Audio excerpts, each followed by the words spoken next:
সালামুন আলাইকুম। কয়েকদিন আগে আমাদের দেশের নানান প্রান্তে বেশ অনেকগুলা মাজার ভাঙা দেওয়া হয়েছে। তো আমি দেখলাম এই মাজার ভাঙা ফেলাকে কেন্দ্র করে কিছু মানুষ খুব আহত হয়েছে, খুব কষ্ট পাইছে। অবশ্য পাওয়াটাই স্বাভাবিক, তার কারণ তারা মাজারকে ভালোবাসে, মাজারের ভক্ত, এবং মাজারকে কেন্দ্র করে তাদের যে ধর্মীয় জীবনাচরণ সেটা আবর্তিত হয়। তো এই মাজার ভাঙ্গাকে কেন্দ্র করে আমার মনের ভিতরে একটা স্বপ্ন জাগছিল বা একটা আশা জাগছিল যে কেউ একজন সাহসী মানুষ যদি আগায় আসতো, যদি সে বলতো যে আমরা একটু ভাঙা মাজারটাকে আরেকটু ভাঙবো, কবরের মাটিটা একটু সরাবো, সরাইয়া দেখবো যে ওই মাঝারের তলায় কোনো জীবিত ব্যক্তি আছে কিনা, অথবা এখানে কখনো কোনো জীবিত ব্যক্তি ছিল তার কোনো আলামত অন্তত পাওয়া যায় কিনা। কেন আমার এই আগ্রহ? মাঝার নিয়ে যে ব্যাপক একটা বিতর্ক আছে, ওই যে মাজার ভাঙার ফলে যে সমস্ত মানুষ খুব কষ্ট পাইছে, কান্নাকাটি করতেছিল, তাদের যে বক্তব্য যে ওইখানে আল্লাহর ওলি শুয়ে আছেন, তিনি জীবিত আছেন, আল্লাহ তাদেরকে রিজিক দেয়, আমরা যদি তাদের উসিলা ধরে আল্লাহর কাছে দোয়া করি অথবা আল্লাহকে পাওয়ার চেষ্টা করি তাহলে এটা আমাদের জন্য সহজ। এটা হচ্ছে মাজার কেন্দ্রিক বয়ানের মূল অংশ, সারাংশ। আরো অনেক ধরনের কথা তারা বলে, কিন্তু দেশের বৃহত্তর অংশ নিশ্চিতভাবেই তাদের এই বক্তব্যের সাথে সহমত পোষণ করেন না। তার মানে এখানে বড় একটা বিভেদ ছিল।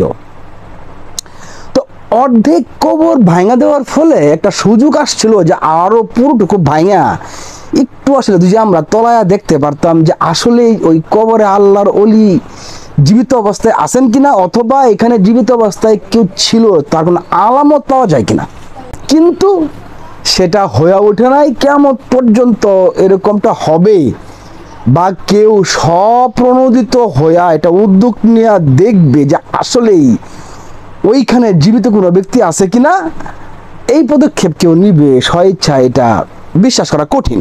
এটা যেহেতু হইলই না, তাহলে এখন আসেন মাঝার নিয়ে কিছু তত্ত্ব কথা বলি। এই যে মাঝারগুলা, এই দেশে শত শত মাঝার, 360 আউলিয়ার দেশ বলা হয়। তো এই দেশে যে এত মাঝার, এত খাদেম, এত বিশাল দান বাক্স, কোটি কোটি টাকার কালেকশন, হাদিয়া, উরস, কুরবানি, বিশাল কর্মকাণ্ড যে পরিচালিত হয় মাজারগুলোকে কেন্দ্র করে, এই মাঝারে যে খাদেম আছে বা যারা সেবক আছে বা যারা ভক্তবৃন্দ আছে, তাদের মধ্যখান থেকে আজও পর্যন্ত একজন শাহজালাল কেন বের হয়ে আসলো না? একজন খাজা খানজাহান আলী কেন বের হয়ে আসলো না? একজন বড় পীর বা খাজা গরিবে নেওয়াজদের মতো ব্যক্তিত্ব কেন বের হয়ে আসলো না?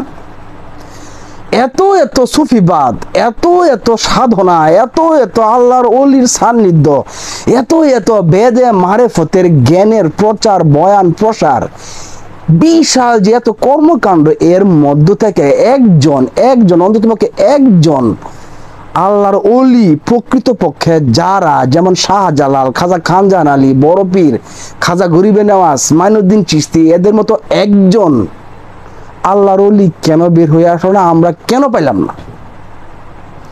এই প্রশ্নের উত্তর কে দিবে? যদি আপনি এই প্রশ্নের উত্তর দিতে যান, তাহলে এক শ্রেণীর মানুষ আপনাকে আইসা নানান ধরনের বিশেষণে বিশেষায়িত করবে। তাহলে আমরা যেহেতু একজন খাজা খানজাহান আলী পাইলাম না, একজন শাহজালাল পাইলাম না, তাহলে আমরা পাইলামটা কি? আপনারা খেয়াল করে দেখেন, এই যে মাঝারের যে খাদেম, যে মূল যে পান্ডা, মূল যাকে কেন্দ্র করে এই যে সমস্ত কর্মকাণ্ড আবর্তিত হয়, মূল যে খাদেম, আপনি খেয়াল করে দেখেন প্রত্যেকটা খাদেমের ভিতরেই একটা কমন বৈশিষ্ট্য আছে, দুই একজন বাদ দিয়া।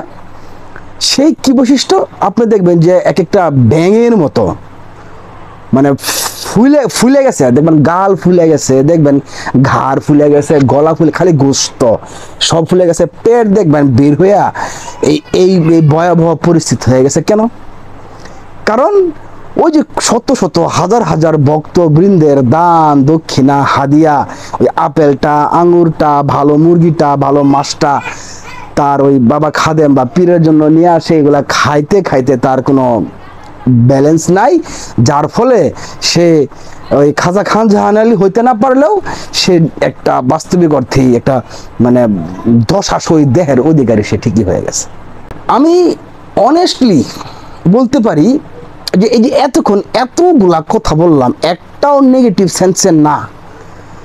তারপরে কেন বললাম যে আমরা দেখি এই যে যারা মানে এই মাজারের খাদেম বা মাজারের কেন্দ্রিক যাদের জীবনযাপন, তাদের যে বারবারন্ত বয়ান, যে বাড়াবাড়ি, যে সমাজে এবং মুসলিম উম্মার ভিতরে বিভক্তি সৃষ্টি করার যে প্রচেষ্টায় তাদের যে অগ্রগামী ভূমিকা, সেইটা যখন আমরা দেখি তখন আমাদের ইচ্ছা করে যে তাদেরকে দু চারটা কথা বলি।